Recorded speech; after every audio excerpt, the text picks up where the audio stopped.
So I was in IT for over 25 years. I started with Kodak, then went to Sun Microsystems and Oracle. Before we came out here to the Philippines, I got a degree in special education. I taught school for about 4 years in California, taught middle school special education. And then when we started to have our family, I stopped working in the schools and came home and began to homeschool our children. We have 6 children altogether, 2 biological, a daughter and a son, and 4 adopted sons from here, from the Philippines. And so I homeschooled all of our children pretty much all the way through high school, and then we felt called to the Philippines, so we came. Well, Anthony and I prayed about moving to the Philippines a few years ago, and we were sent by an organization that does eye surgeries for children in orphan care. So we sold all of our stuff in the States, we moved here to the Philippines.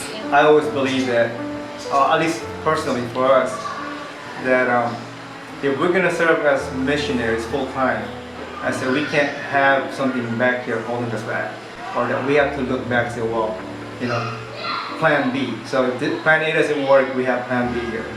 You know, I always felt that it's gonna make it easy for us, you know, to leave when it gets hard. Once it gets hard, and it's, you know, you still have everything back home. Just go back. You know, so we want to take that option away. So by selling everything, you know, basically just how the disciples, you know, Christ said, follow me, you know, and just leave everything. And that's how we felt. You know, that's why we sold everything basically. You know, and nothing to go back for. And I think it's been good because, you know, it does get hard here, and there's times that we said, boy, if we had a house back there, we'd just get on a plane and go. Yes, it would have been so much easier to just turn up back and go back to, you know, the happy life. But so we moved here to the Philippines, Anthony's birth country, to start serving kids in orphanages. But every day that we were driving to these orphanages, we were passing street kids left and right that were begging from us, that were seeking help and food and telling us their stories. And we just became dissatisfied with the other work.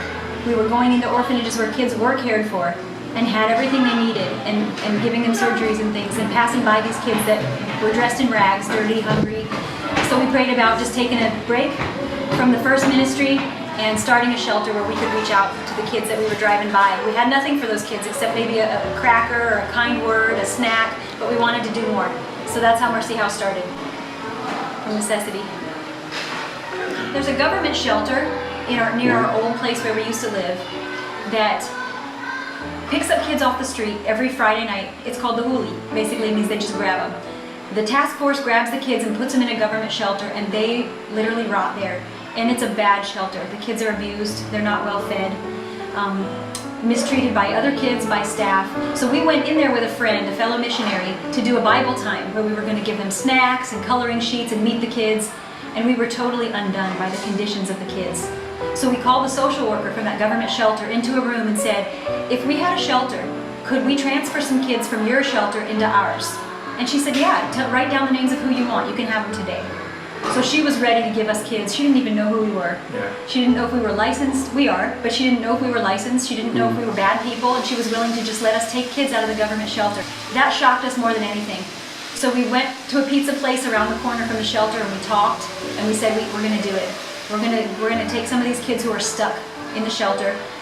The kids who are still in the shelter are the ones who weren't lucky enough to run away from the shelter. So the kids are in a cycle of run away, picked up again in the shelter, run away, picked up again in the shelter. So we asked her to identify for us the 5 or 6 kids who had no family contact that she knew of for the last 6 months, and who had been in that cycle of run away, pick up, run away, pick up. And those kids are downstairs now. It's Gab and JR and some of the kids that we have already processed for adoption abroad. That's how we met those kids. So that started our taking in kids from the shelter, and then we began to go out into the street where those kids told us their friends were, and feed and talk to and get to know those other kids that were still in the street, and met some kids that way that came in as well. So when our white van that says Mercy House on the side drives up to the McDonald's in that town, the kids just flock. They know it's us, they come out, they know we love them, that we're going to feed them, that we care about them, we ask how they're doing, their lives, their families, if they have families. They know that we're not there to pick them up and drag them to a shelter, that we're just there to be their friend and see what they need. So they do, they recognize our car and they come out. It's the best feeling to see them come out of all their little hidey places and be excited to see us. oftentimes again it's from abusive family, whether it's a parent, extended family, and majority it's parents who are separated, and you have step parents that oftentimes does not want to take care of their children from other families. And that's how the cycle of abuse happens with these children. And as they get age, with that felt of unloved and uneasiness with the family, they tend to go to the streets. And that's where they find their family, the streets. Similar to a gang member. Well, our core belief is every single child deserves to be safe in a loving family. So we look for birth family here in the Philippines that's willing to take their children back in and raise them well. If we don't find that, we can process, we're licensed to process kids for adoption internationally or locally, so we'll do that. But there are kids that we have in our center that will be too old to be adopted or don't want to be adopted. Once they're 10 years old and above, it's their choice. If they don't care to be adopted and go abroad and leave their country, their homeland, they don't have to. So for that reason, what we'd love to see at Mercy House is an independent living center.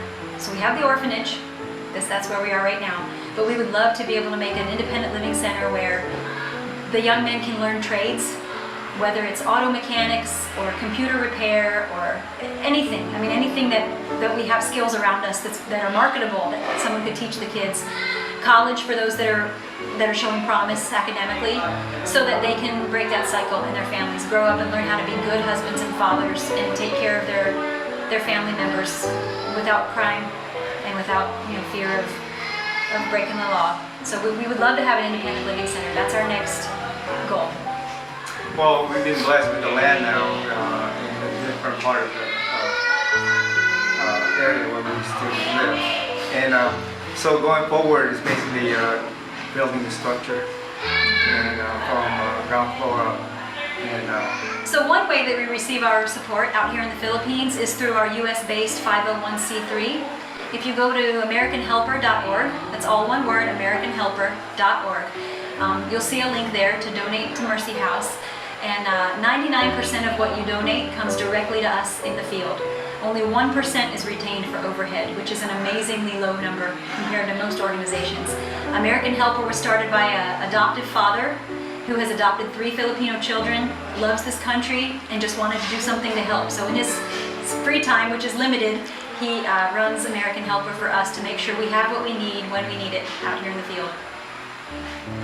All right, well, Mercy House welcomes your partnership. There is a lot of work to be done here. There are thousands of kids still on the streets, and we're so thankful to be able to be here on the ground, living among the kids, to talk to them every day and meet them and invite them in, but we can't do it without help.